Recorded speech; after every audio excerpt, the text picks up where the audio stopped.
কিছু রহস্যের উত্তর খুঁজতে গেলে মানুষ শুধু সত্যের কাছেই পৌঁছায় না, নিজের অজানা দিকেরও মুখোমুখি হয়।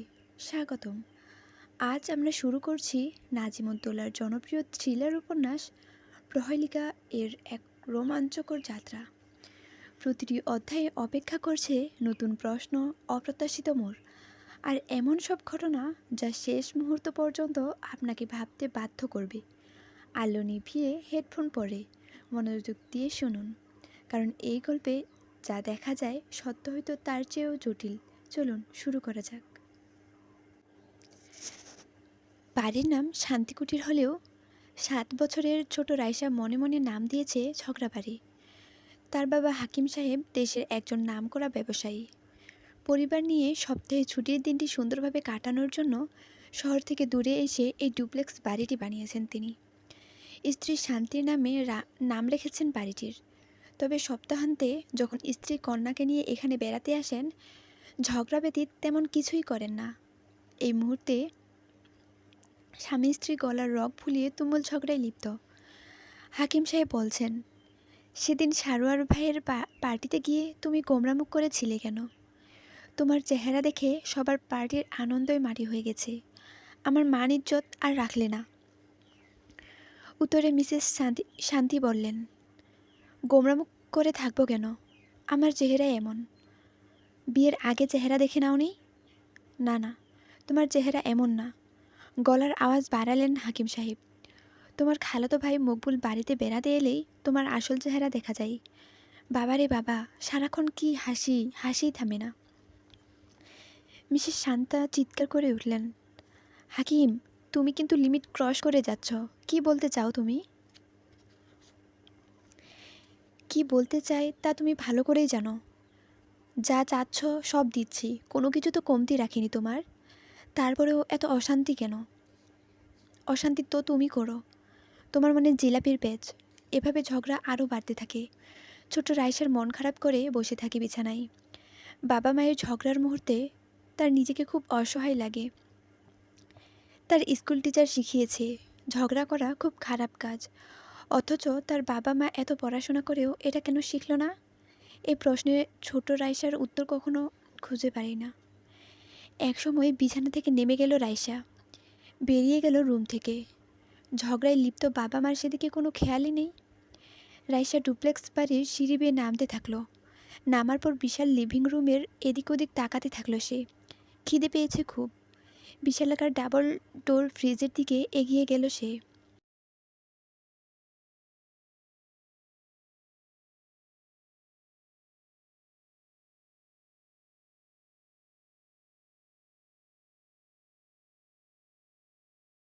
কথা না, ফ্রিজের স্টিলের দরজা খুলে টেনে খোলা মুখের কথা না।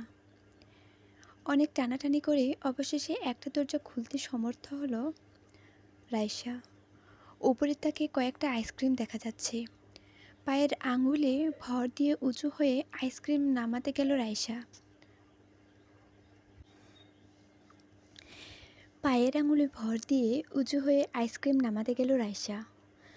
পাশে একটা সসের বোতলের মুখ আলগা ছিল। বোতলটা পড়ল রাইসার কাঁধে। সমস্ত জামা সসে মাখামাখি হয়ে গেল।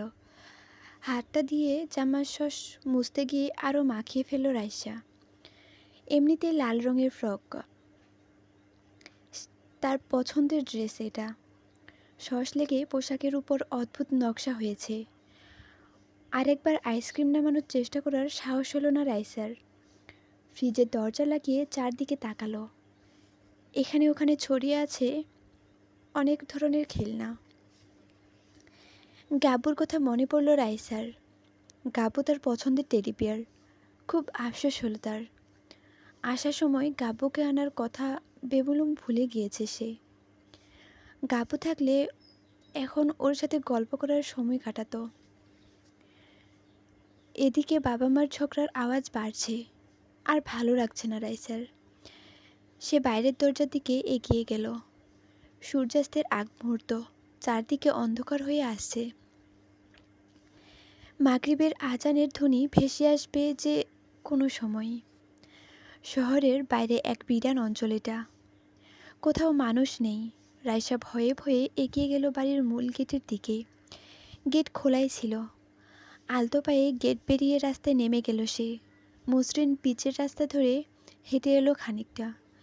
সামনেই একটা নির্মাণাধীন বাড়ি চোখে পড়ল তার। ভাঙা দেয়াল বাড়ির সামনে। দেয়ালের কাছাকাছি আসতেই অদ্ভুত একটা আওয়াজ শুনতে পেল সে। দেওয়ালের ওপাশ থেকে আসছে। একই সাথে ভয় এবং কৌতূহল পেয়ে বসল রাইসাকে। সে ছোট ছোট পদক্ষেপে এগিয়ে গেল দেয়ালের কিনারায়। আচমকা মাটি ফুটে যেন এক ব্যক্তি উদয় হলো তার সামনে। পরনে কালো আলখাল্লা, মুখে অদ্ভুত মুখোশ। প্রচণ্ড ভয় পেয়ে গেল রাইসা। চেহারা ফ্যাকাশে হয়ে গেল। কেঁদে ফেলতে যাবে এমন সময় ওই ব্যক্তি নাকি গলায় বলে উঠল, তুমি কি আমার বন্ধু হবে? আমার না কোনো বন্ধু নেই। রাইসা দ্বিধাগ্রস্ত চোখে তাকিয়ে রইল, কিছু বলল না। তোমারও কোনো বন্ধু নেই, তাই না? রাইসা নাবোধক মাথা নাড়ল। তুমি যদি আমার বন্ধু হও তাহলে আমি তোমাকে একটা গিফট দেব বলে আলখিল্লার নিচ থেকে একটা টেডি বেয়ার করে আনে মুখোশধারী। এগিয়ে দেয় রাইসার দিকে। টেডি বেয়ারটা দেখে রাইসার চোখে মুখে আনন্দের ঝিলিক দেখা দেয়। দেখতে অনেকটাই তার প্রিয় গাব্বুর মতো। সে হাত বাড়িয়ে টেডি বেয়ারটা নেয়, দুহাতে বুকে জড়িয়ে রাখে। আমার কাছে আরও খেলনা আছে, চলো আমরা দুজনে মিলে খেলবো। ঝগড়ারত বাবা মায়ের কাছে ফিরে যাওয়ার তুলনায় এই অচেনা মুখোশধারীকেই বেশি আপন মনে হলো রাইসার। কিছু না ভেবেই সে এগিয়ে যেতে থাকলো তার সাথে। মুখোশধারী কোথাও নিয়ে যাচ্ছে রাইসাকে। জানতে হলে আমাদের ফিরতে হবে 5 দিন আগে। বিভৎস এক দৃশ্য। দলা মোচড়া হয়ে পড়ে আছে একটা বাচ্চা ছেলের লাশ। মাথা ফেটে মগজ বেরিয়ে এসেছে। নাক মুখ থেতলে গেছে। কপাল বেয়ে নামার রক্ত সমস্ত মুখমণ্ডল ঢাকা। চেহারাটা চেনাই যাচ্ছে না। লাশের মুখটা দেখে শিউরে উঠল বাংলাদেশ পুলিশ ডিটেকটিভ ব্রাঞ্চের এএসপি মনসুর হালিম। কতই বা বয়স হবে ছেলেটার? 11 বা 12? কোন পাষণ্ড বর্বর একটা বাচ্চা ছেলেকে এমন নির্দয়ভাবে মারতে পারে? পাশে দাঁড়ানো সাব ইন্সপেক্টর ঈশিতার দিকে তাকালো মনসুর। মেয়েটি নির্লিপ্ত দৃষ্টিতে তাকিয়ে আছে লাশের দিকে। মনসুর ভেবে পায় না, এই মেয়েটা এমন দৃশ্য দেখেও স্বাভাবিক থাকে কি করে। এতকাল পুলিশে চাকরি করেও এই আচরণ রপ্ত করা সম্ভব হয়নি তার পক্ষে। ভেতরে খানিকটা বিচলিত হলেও বাইরে থেকে স্বাভাবিকই দেখাচ্ছে মনসুরকে। জাদরেল পুলিশ অফিসার হিসেবেই তার খুব সুনাম। বিভিন্ন চাঞ্চল্যকর কেসে যখন পুরো ডিপার্টমেন্ট দিশেহারা, সমাধান এসেছে মনসুরের মাথা থেকেই। তাই তো পুলিশের বড় কর্মকর্তারা সবাই তাকে খুব পছন্দ করে। মনসুর হালিমের বয়স 33। বিয়ে শাদী করেনি। সংসারে মন বসে না তার। সারাদিন ক্রিমিনালদের পেছনে দৌড়ঝাঁপ করেই সময় চলে যায়। অন্য কিছুর দিকে নজর দেবে কখন? অথচ ছেলেবেলায় তাকে দেখে কেউ ভাবেনি একদিন এই ছেলে বড় হয়ে পুলিশ হবে। বানিয়ে বানিয়ে জোকস বলে আর মজার সব কাণ্ড করে লোক হাসানোর ওস্তাদ ছিল মনসুর। স্কুলের বিভিন্ন সাংস্কৃতিক অনুষ্ঠানগুলো মনসুরের কমেডি ছাড়া জমতই না। তার স্বপ্ন ছিল বড় হয়ে স্ট্যান্ড আপ কমেডিয়ান হবে। কিন্তু ছোটবেলা বাবা মা হারানোর ছেলেটি নিয়তির পালা বদলে আজ ডিবি পুলিশ হয়ে রহস্যের পিছনে ছুটে বেড়াচ্ছে। গলা খাকারি দিয়ে ঈশিতার দৃষ্টি আকর্ষণ চেষ্টা করল মনসুর। লাভ হলো না। মেয়েটি এক দৃষ্টিতে তাকিয়ে আছে লাশের দিকে। এবার মুখ খুলল মনসুর। ঈশিতা তাৎক্ষণিক মুখ তুলে তাকালো মনসুরের দিকে। জি স্যার। ফরেন্সিক ডিপার্টমেন্টের লোকেরা কই? খবর দেয়া হয়েছে স্যার। প্রফেসর জামান নিজেই আসতেছেন। এত টাইম লাগলে হবে? এ প্রশ্নের কোনো জবাব নেই ঈশিতার কাছে। মনসুর আশেপাশে তাকালো। একটা 6 তলা বাড়ির গেটের পাশে ছোট একটু খোলা জায়গা। ছোট ছোট ঘাস গজিয়েছে। নাম না জানা কিছু ফুল গাছও দেখা যাচ্ছে। তারই মাঝে পড়ে আছে বাচ্চা ছেলেটির লাশ, পরনে ছেঁড়া শার্ট, মলিন প্যান্ট। পাশে একটা বস্তা পড়ে আছে, কাগজ, প্লাস্টিক আর ভাঙা জিনিসপত্রে ঠাসা। বোঝাই যাচ্ছে ছেলেটা সমাজের নিচু শ্রেণীর, সম্ভবত টোকাই। রাস্তায় রাস্তায় ঘুরে ফিরে যা কিছু সংগ্রহ করে তাই বিক্রি করে সম্ভবত ছেলেটার পেট চলে। এমন একটা নিরীহ বাচ্চাকে খুন করার চিন্তা কার মাথায় আসতে পারে? প্রচণ্ড রাগে শরীরের সব লোম দাঁড়িয়ে গেল মনসুরের। মনে মনে প্রতিজ্ঞা করল, খুনি যেই হোক তাকে কঠিন শাস্তির আওতায় আনা হবে। জায়গাটা পুলিশ কর্ডন দিয়ে ঘেরা হয়েছে। উৎসুক জনতা উকি দিচ্ছে কর্ডনের বাইরে থেকে। কয়েকজন পুলিশ সদস্য তাদের দূরে রাখার চেষ্টা করছে। মনসুরের হঠাৎ খেয়াল হলো কনস্টেবল নাহিদ শেখকে কোথাও দেখা যাচ্ছে না। নাহিদ কই ঈশিতা? ওই যে স্যার, আঙুল দিয়ে দেখিয়ে দিল ঈশিতা। মনসুর দেখল পুলিশ কর্ডনের বাইরে ফুটপাতের উপর দুইটা ইট বিছিয়ে বসে আছে নাহিদ শেখ। উদাস চোখে তাকিয়ে আছে আকাশের দিকে। এই লোকের আবার কি হলো? স্যার, এই নিয়ে কিন্তু তিনটা হলো। ঈশিতার কণ্ঠে কিছু একটার ইঙ্গিত টের পেয়ে ঘুরে তাকালো মনসুর। জিজ্ঞেস করলো, কি তিনটা? খুন 1 মাসের মধ্যে 3টা, সবগুলোই অল্প বয়সী বাচ্চা, একইভাবে মারা হয়েছে স্যার। হ্যাঁ বোধক মাথা ঝাঁকালো মনসুর। সেজন্যই তো কেসটা আমাকে হ্যান্ডওভার করা হয়েছে। আচ্ছা, তুমি কি ভাবছো বলো তো? 3টা খুন একজনই করেছে? ঈশিতা জবাব দেওয়ার আগে গাড়ির হর্ন শোনা গেল। মনসুর তাকালো সেদিকে। প্যারামেডিক গাড়ি এসেছে। গাড়ির ড্রাইভিং সিটের পাশের দরজা খুলে নামলেন প্রফেসর জামান, পুলিশের ফরেন্সিক ডিপার্টমেন্টের হেড। মাঝবয়সী ভদ্রলোক, সাদা পাকা চুল মাথায়, চোখে মোটা ফ্রেমের চশমা। দেখলে কেমন যেন সমীহ করার ইচ্ছে জাগে। কর্ডন পার হয়ে লাশের দিকে এগিয়ে এলেন প্রফেসর জামান। মনসুর হাসি মুখে বললেন, কেমন আছেন জামান ভাই? জামান উত্তর দিলেন না। লাশের দিকে চোখ পড়তে থমকে দাঁড়ালেন। মুখ থেকে একটা শব্দই বের হলো, আবারও। প্রফেসর জামান লাশের পাশে হাঁটু গেড়ে বসলেন। মনসুর খানিকটা ঝুঁকে জিজ্ঞাসা করল, কি মনে হয় ভাই, কতক্ষণ আগে মারা গেছে? পোস্টমর্টম ছাড়া তো এক্স্যাক্ট বলা যাবে না।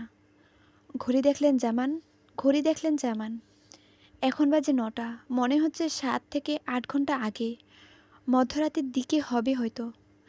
ফরেন্সিক ডিপার্টমেন্টের লোকজন নিয়ে কাজে লেগে গেল প্রফেসর জামান। প্রথমে খুব সাবধানে লাশটা সরিয়ে নিল। পাশে পড়ে থাকা সব আলামত সংগ্রহ করে ছোট ছোট প্লাস্টিকের স্বচ্ছ প্যাকেটে ভরতে থাকলো। ঈশিতার কানে কানে বলল মনসুর, সব ভালোভাবে তদারকি করো। প্রত্যেকটা আলামত সংগ্রহ করা চাই, বলা তো যায় না। খুনির এভিডেন্স মিলেও যেতে পারে। জি স্যার, নিচু গলায় বলল ঈশিতা। ঈশিতাকে রেখে মনসুর এগিয়ে গেল কর্ডনের বাইরে বসে থাকা কনস্টেবল নাহিদ শেখের দিকে। নাহিদ ইটের উপর উদাস চোখে আকাশের মেঘের খেলা দেখছে। পাশে কেউ একজন এসে দাঁড়িয়েছে, সেদিকে খেয়াল নেই তার। মনসুর ডাক দিল, মহান দার্শনিক নাহিদ সাহেব। নাহিদ সদ্বেদ ফিরে পেল। মনসুরকে দেখে ঝট করে উঠে দাঁড়ালো। এমন উদাস হয়ে বসে আছো কেন? তুমি তো এর চেয়েও বীভৎস লাশ জীবনে বহুবার দেখেছ, তাই না? নাহিদ কিছু না বলে মাথা নিচু করে রাখল। কি হয়েছে বলো? কিছু না স্যার। কিছু তো অবশ্যই হয়েছে। তুমি কিছু একটা লুকাচ্ছ। নাহিদ নিরুত্তর। মনসুর অপেক্ষাকৃত নরম কণ্ঠে বলল, খুন হওয়া বাচ্চাটাকে তুমি আগে চিনতা? নাহিদ মাথা নেড়ে বলল, না স্যার। আবার জিজ্ঞেস করতে যাবে মনসুর। এই সময় চিৎকার করে ডাক দিল ঈশিতা, স্যার। ঘুরে তাকালো মনসুর।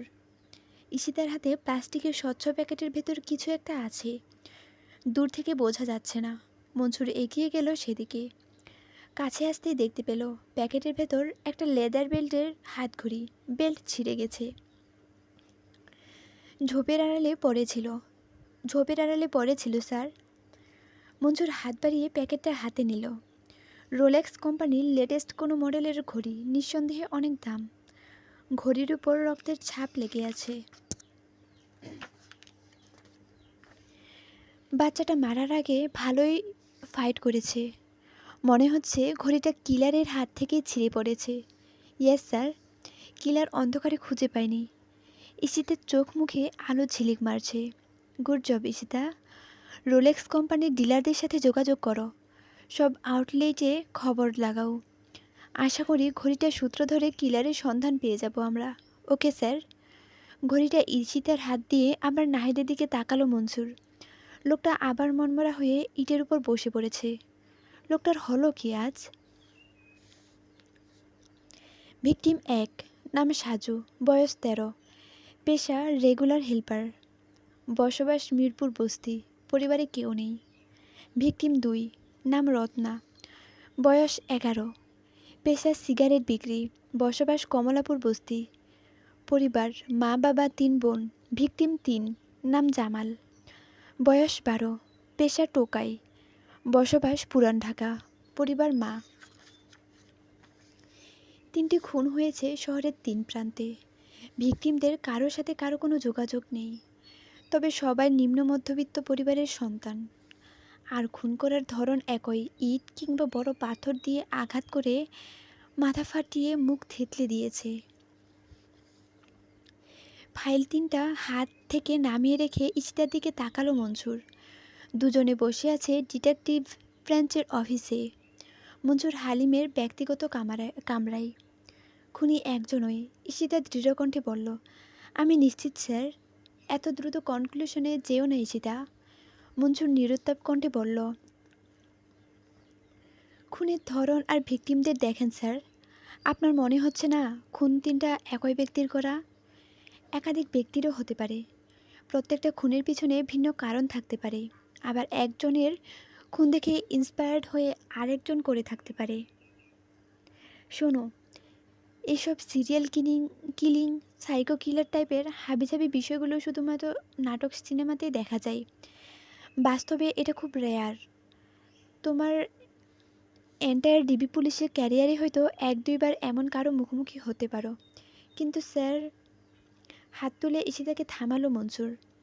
আমি বলছি না যে এটা সিরিয়াল কিলারের কাজ নয়, হতেই পারে। তবে আমাদের অন্যান্য সম্ভাব্যগুলো মাথায় রাখতে হবে। আপাতত আমরা 3টা খুনকে আলাদাভাবে দেখি এবং মিল খোঁজার চেষ্টা করি, কেমন? Okay sir. হতাশার কাঁধ ঝুলে পড়ল ঈশিতার। ফাইল খুলে চোখ বুলাতে থাকলো মনসুর। জামাল নামের ছেলেটার পরিবারের সাথে কথা বলা হয়েছে। জানা গেছে কিছু? ঈশিতা এক মুহূর্ত চুপ থাকার পর বলল, জামালের মায়ের সাথে কথা হয়েছে স্যার। তেমন কিছুই জানা যায়নি। মহিলা একমাত্র সন্তান হারিয়ে পাগল প্রায়। কারোর সাথে শত্রুতা ছিল? সন্দেহজনক কাউকে গ্রেফতার করা হয়েছে? না স্যার, পুরান ঢাকায় যেখানে থাকতো সেখানেও আমাদের লোকেরা অনেক জিজ্ঞাসাবাদ করেছে। সবাই বলেছে ছেলেটা খুব ভালো, কারোর সাথে ঝগড়া ফাসাদ নেই। ওর বয়সী ওখানকার অন্যান্য ছেলেরা ইয়াবা গাবা সাপ্লাইয়ের কাজ করে, কিন্তু জামাল ওসবের মধ্যে কখনও যায়নি। টোকাইগিরি করেই উপার্জন করত। একটা নাইট স্কুলেও পড়তো। আহারে, একটা দীর্ঘশ্বাস ফেলল মনসুর। এমন একটা ছেলেকে কে মারতে চাইবে? ঈশিতা চুপ করে থাকলো। এই প্রশ্নের উত্তর তার জানা নেই। হঠাৎ কিছু একটা মনে পড়েছে এমন ভঙ্গিতে মনসুর বলল, আচ্ছা ওই ঘড়িটার মালিককে ট্রেস করা গেল? না স্যার, ঈশিতা হতাশ ভঙ্গিতে বলল। ঘড়িটা আসল রোলেক্স না, রেপ্লিকা। পুরান ঢাকার কয়েকটা কারখানায় গোপনে এগুলো বানানো হয়। কে কিনেছে ট্রেস করা সম্ভব না? সিট। হাতে তালুতে ঘুষি মারল মনসুর। তারপর কিছু একটা মনে হতে আগ্রহ নিয়ে জিজ্ঞেস করলো, আচ্ছা ফাইলে দেখলাম আগের 2টা খুনের স্পটেও কিছু আলামত পাওয়া গেছে। এক জায়গায় পাওয়া গেছে কোটের বোতাম, আরেক জায়গায় দামি লাইটার। এগুলো ট্রেস করা হয়েছে? জানি না স্যার, ওই কেস 2টা তো স্থানীয় থানার আন্ডারে, ওরাই দেখতেছে। যোগাযোগ করো ওদের সাথে। এইসব টোকাই হেল্পারের কেস দেখে হয়তো গুরুত্ব দিচ্ছে না। প্রয়োজনে কেসগুলো ডিবির আন্ডারে নিয়ে আসো। জি স্যার। উঠতে যাচ্ছিল ঈশিতা, মনসুর জিজ্ঞেস করলো, জামালের পোস্টমর্টেম রিপোর্টের কী অবস্থা? এখনও পাইনি স্যার।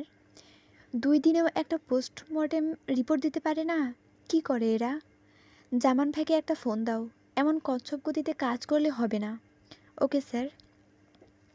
আর কনস্টেবল নাহিদ কই? দেখছি না যে। স্যার, সে তো 2 দিন ধরে আসছে না। শরীর নাকি খারাপ করেছে। ওর সাথে ভালো করে কথা বলো তো। মনসুরের কপালে বিরক্তির রেখা ফুটে উঠল।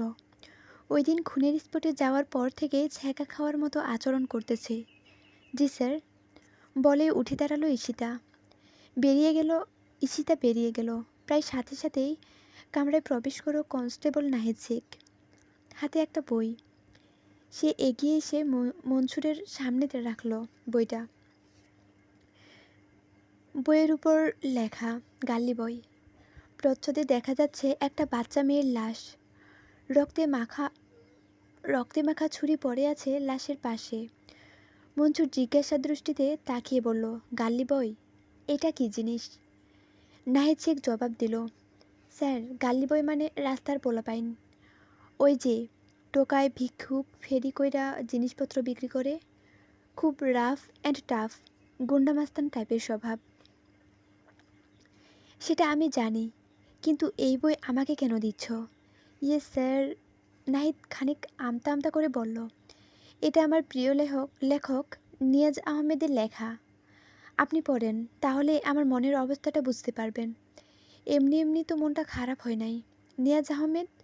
মনসুর বুঝতে পারার ভঙ্গিতে মাথা ঝাঁকালো। ওই যে মারামারি কোপাকুপির বই লেখেন যে লোকটা। মারামারি কোপাকুপি না তো। মাথা চুলকাচ্ছে নাহিদ। মনসুরকে কিভাবে বোঝাবে তা বুঝতে পারছে না। স্যার, এটাকে বলে থ্রিলার। এটা গল্প উপন্যাসের একটা জনরা, মানে ধরন আর কি।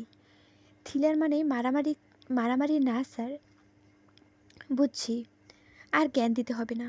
হাত তুলে নাহিদকে থামালো মনসুর।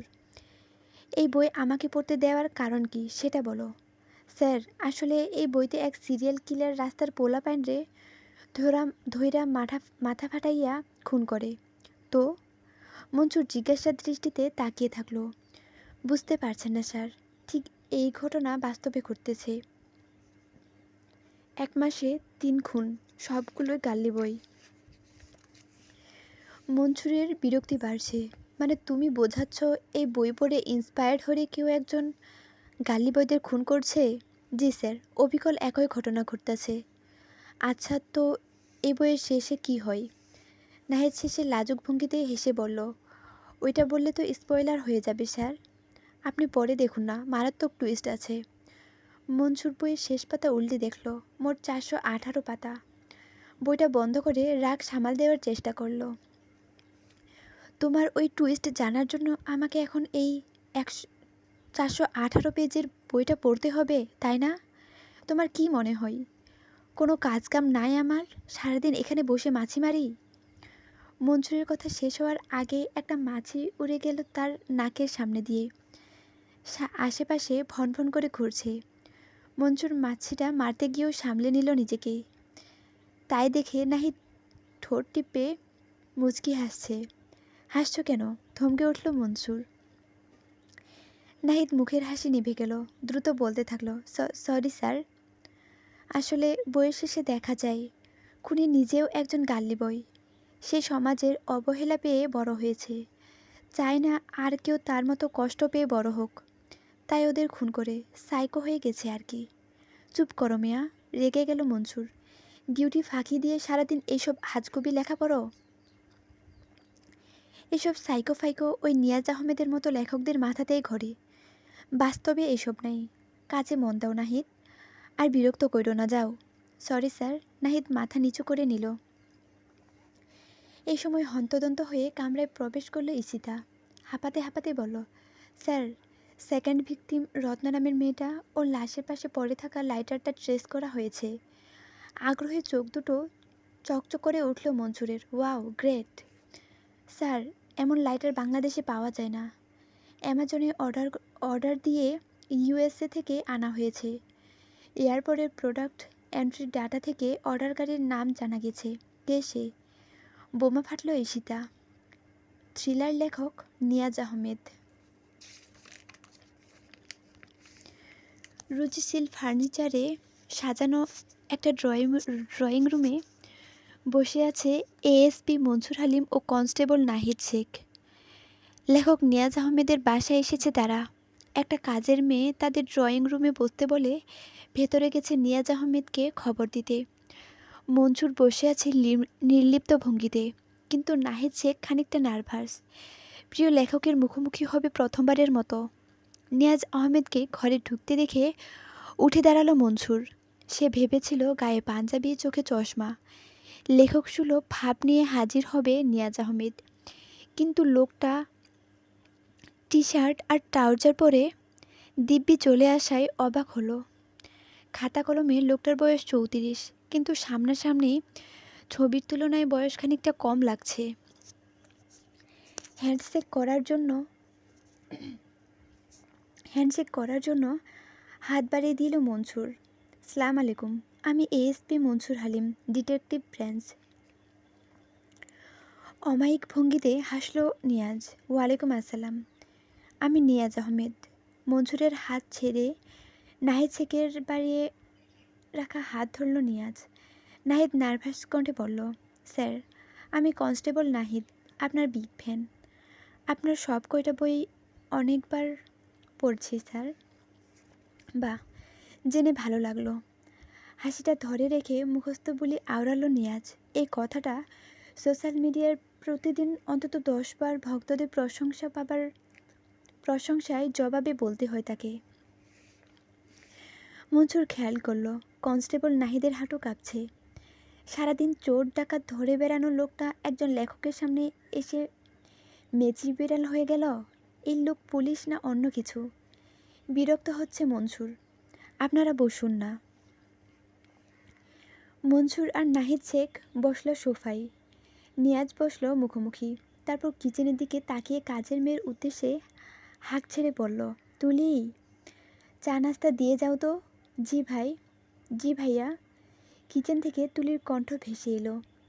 বলুন, কিভাবে সাহায্য করতে পারি আপনাদের? কাজের কথায় পরে আসছি। মনসুর হাসি মুখে বলল, আগে বলুন কেমন আছেন? এই তো মোটামুটি আছি। বিয়ে শাদী করেননি জানি। ঘরের চারদিকে চোখ বুলালো মনসুর। তো একাই থাকেন এখানে? মা থাকেন সাথে। এই মুহূর্তে কানাডায় আছেন বড় বোনের কাছে। ও বেশ বেশ। আপনার বই পড়লাম সেদিন, কি যেন নাম? মনসুর সাহায্যের জন্য নাহিদ শেখের দিকে তাকালো। নাহিদ ঝট করে ধরিয়ে দিল, গাল্লি বই। ও হ্যাঁ হ্যাঁ, গাল্লি বই। আপনার লেটেস্ট বই। বইটা বেশ ভালো, আগের সব বইকে ছাড়িয়ে গেছে। নিয়াজ মৃদু হেসে বলল, ওটা আমার 10 নম্বর বই ছিল। এরপর আরও 3টা লিখেছি। আরে হ্যাঁ, তা তো লিখেছে নয়। প্রথমে ভেবাচাকা খেলেও সামনে নিল মনসুর।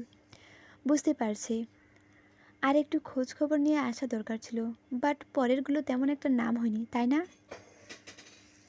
কি বলেন স্যার? চোখ কপালে তুলল নাহিদ শেখ। ওনার লাস্ট বইটা তো গত বছর বেস্ট সেলার। নাহিদের দিকে অগ্নিদৃষ্টিতে তাকালো মনসুর, যার অর্থ বাইরে গিয়ে তোমাকে মজা দেখাবো। নাহিদ জিভে কামড় দিল, উত্তেজনার বশে বলে ফেলেছে কথাটা। মনসুর একটু হেসে অপ্রস্তুত ভাবনাটা কাটিয়ে নিল। বেস্ট সেলার তো হবেই, এমন অভিনব কায়দায় বইয়ের মার্কেটিং হয়। তার বই বেস্ট সেলার হবে না তো কারটা হবে? অভিনব কায়দা? নিয়াজের কপালে ভাঁজ পড়ল। যেমন? এই যে ধরেন। মনসুর অনুভব করল কন্ট্রোল তার হাতে চলে এসেছে। দীর্ঘদিন বাজে ফর্মের কারণে দলের বাইরে থাকা স্টার প্লেয়ারদের দলে ফিরতে যেমন লাগে তেমন অনুভূতি হচ্ছে তার। আপনার বইতে যেসব কাহিনী ঘটে বাস্তবেও তাই ঘটছে। এর চেয়ে অভিনব মার্কেটিং আর কি হতে পারে? ব্যাপারটা বুঝল না। ভনিতা রেখে বলুন। ব্যাপারটা বুঝলাম না, ভনিতা রেখে বলুন। আরও কিছু বলতে যাচ্ছিল মনসুর। এই সময়ে চা নাস্তার ট্রে হাতে ড্রয়িং রুমে ঢুকল 17 থেকে 18 বছর বয়সী মেয়ে। এই মেয়েটির ভেতর ঢোকার সময় দরজা খুলে দিয়েছিল, তখন তার চেহারার দিকে নজর পড়েনি। এখন পড়তে অবাক হলো মনসুর। মলিন সালোয়ার কামিজেও মেয়েটিকে দেখতে বেশ সুন্দর লাগছে। না জানি কোন গরিবের ঘরের। গোবরে পদ্মফুল হয়ে জন্ম নিয়েছে। মেয়েটি চা নাস্তার ট্রে রেখে ফিরে গেল কিচেনে। মঞ্জুর সেদিকে ইঙ্গিত করে জিজ্ঞেস করলো, কাজের মেয়ে? নিয়াজ এক মুহূর্তে চিন্তা করে বলল, বলা যায় আবার যায় না। ওর বড় বোন ফুলি আমার বাসায় কাজ করে, রান্না বান্না, ধোয়া মোছা, মেহমান আপ্যায়ন। মাঝে মধ্যে ফুলি অসুস্থ থাকলে তুলি এসে কাজ করে। দুই বোনই খুব ভালো। বড় বোন পরের বাড়িতে কাজ করে, ছোট বোনকে কলেজে পড়াই। মাথা ঝাঁকালো মনসুর। বাহ, খুব ভালো। চায়ের কাপ হাতে নিয়ে চুমুক দিল। নাহিদ নাহিদ সে কিছু খাচ্ছে না, অপলক তাকিয়ে আছে প্রিয় লেখকের দিকে।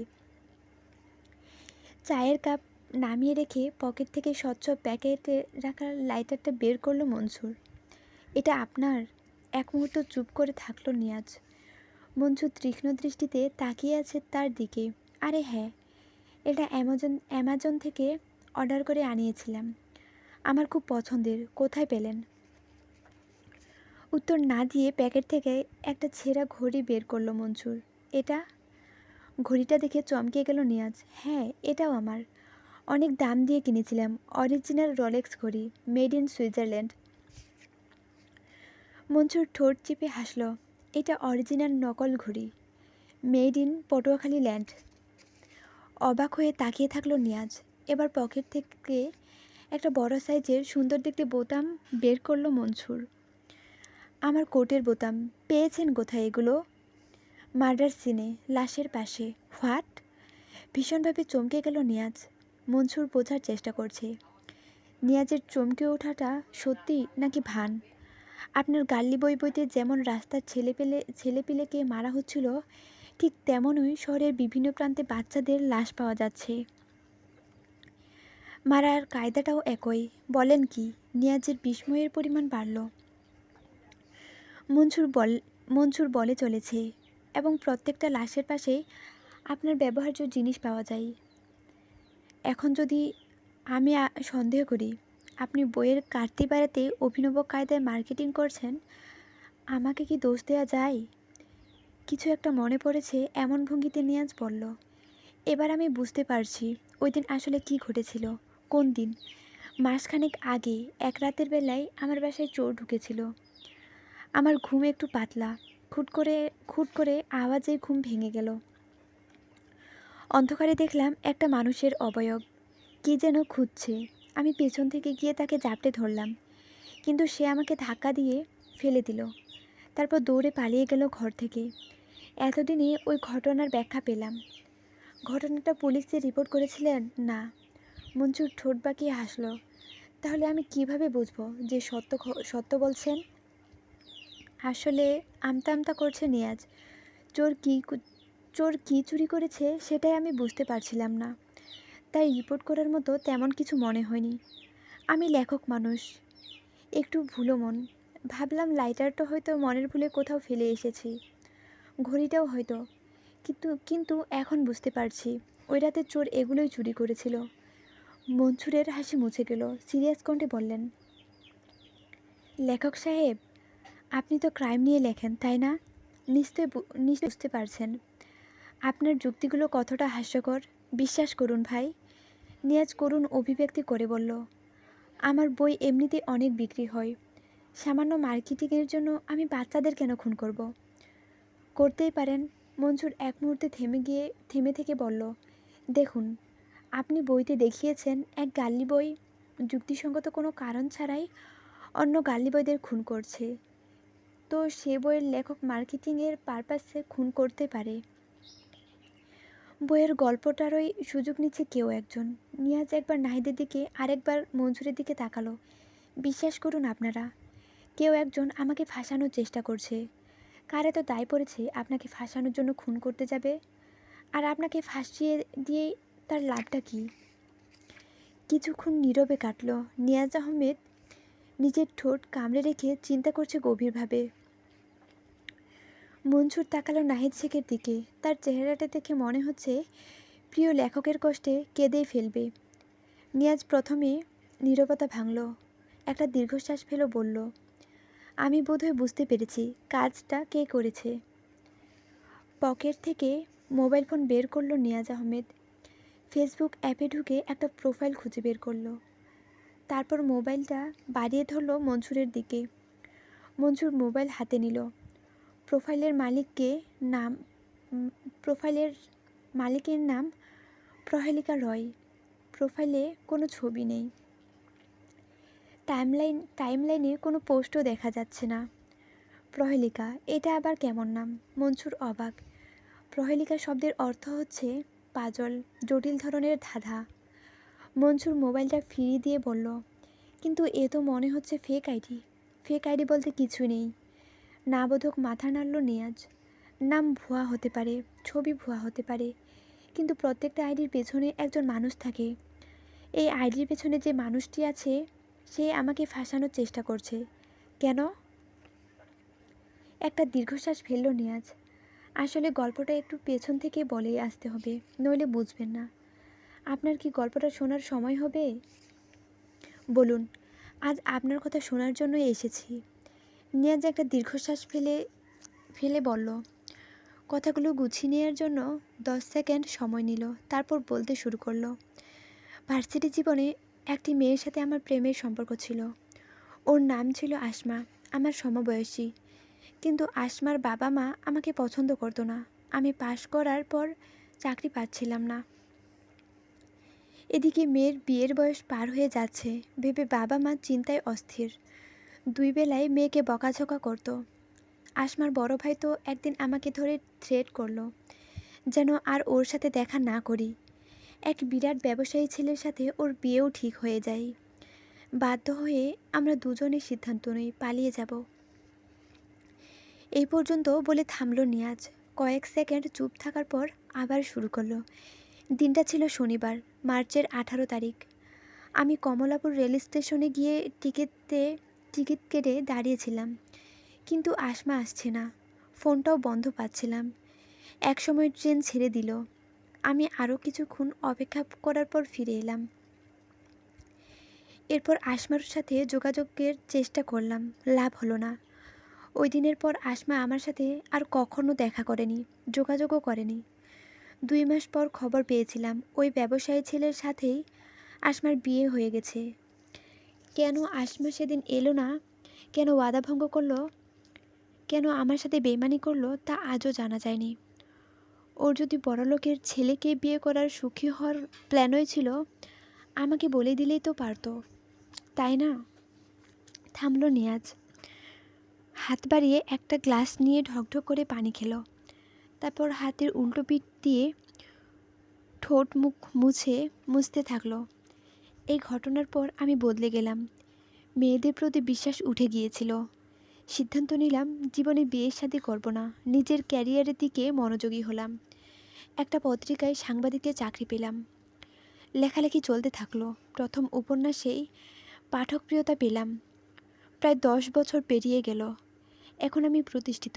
যে অভাব আমার ছিল তা এখন আর নেই, কিন্তু আসমার কথা মনে পড়লে এখনও খুব কষ্ট লাগে।